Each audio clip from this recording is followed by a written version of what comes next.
તો આજ તો આપણે આવી જતા શીલું રાજસ્થાનમાં હિંગળાજ માતાના દર્શન કરવા. એ રામ રામ બધાને. તો આપણે જવાનું હતું શીલું.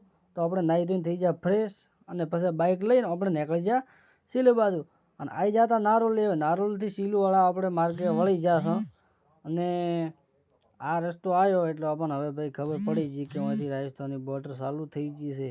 આ તમે રસ્તો જોઈને તમને ખબર પડી જાય.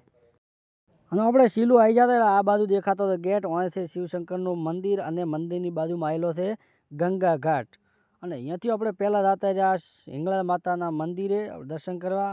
અને હિંગળા માતાના મંદિરે આવી આપણે દર્શન બીજા ફર્સ્ટ ક્લાસ કરી અને થોડો કર્યો આરામ કરીને જતા રહ્યા અમારા કાકાના ઘરે હતા નહીં. પછી ફોન કર્યો એટલે આવ્યા હતા ઘરે આવ્યા, રોટલા બીજા ખાધા, આરામ કર્યો અને જો પછી ખાઈને આ બાજુ મારા કાકા છોકરો રમાડતા હતા અને આ બાજુ મારા કાકાનો છોકરો ઊંચો ફોન જોતો હતો. પછી અહીંયા આરામ કરીને આપણે ટાઈમ થયો એટલે આપણે પાછો બાઇક લઈને ઘણા બાજુ થઈ ગયા રવાના અને આવી જાય સીધા ઘરે. અને લાગતી હતી ગરમી એટલે આપણે પહેલાં જ્યાં ફરી દે કે કોઈ પડ્યું હોય તો ઢાઢા ઊનું પીવા.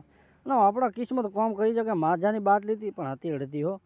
અને આપણે તો એ માજાની બાટલી બીજી પી અને બેઠા જ ત્યાં આમ પાછા હવે આવ્યો આપણે જવાનું તો કમાળી.